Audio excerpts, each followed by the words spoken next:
George Bush has failed us on virtually every level. He has not protected us from the scum and the vultures of Wall Street who think that their job is to rob you blind until they're caught. Where is the SEC? Where has the SEC been? What about this doofus, Chris Cox? Why is that man still on Wall Street? The answer is because he is exactly who Charles Schumer wants there. Charles Schumer is the problem. He has tried to stop regulation every step of the way, according to an article that came out in the New York Times, which I listed up on michaelsavage.com. Story number 2 is the story of the shoes being thrown at our president. It doesn't matter whether or not you like President Bush or his policies. What matters is, to me, is that the Secret Service should be fired. The entire detail of the Secret Service failed the president from my point of view. Now, why do I say it? Because it's clear to me that they didn't do their job. After that first shoe sailed right past the president's eye, the job of the Secret Service would be to become a body for him. That's what a bodyguard is called. They put their body on the line in front of the president. They didn't do it. They're a bunch of deadbeat losers as far as I'm concerned. Now they're putting out a press release. Secret Service shows unusual restraint in bizarre shoe incident. There was no unusual restraint. There was complete and total chaos and failure. Now, the interesting part here is that listen to the press release.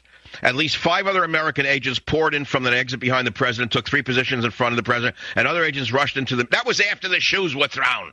It says no visible weapons were drawn, which seems to show unusual restraint, since agents are trained to assume that any assault is part of a broader attack by not one but several assailants. These Secret Service agents are the lowest. They're the bottom of the barrel. And it tells me a lot of things that I don't want to say right now. I was appalled to see that second shoe. Even the first shoe, by the way, should have been blocked by a Secret Service agent. If he had anybody who was good, they would have leapt up in front of the president and blocked that shoe. But to see a second one coming and not one of these doofuses did anything to protect the president, complete and total breakdown of security for the president. That's a very important story.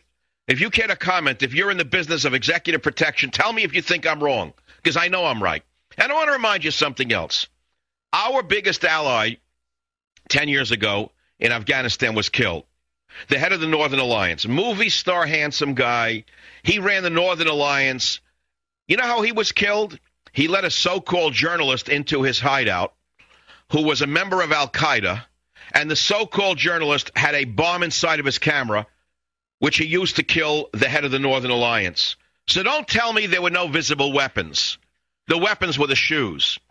If the president did not have such quick reflexes, one or both of those shoes would have struck him right in the eye. He could have been blinded, or God knows what could have happened. The Secret Service is a total loser organization with regard to the presidential detail. That's my opinion. What's yours?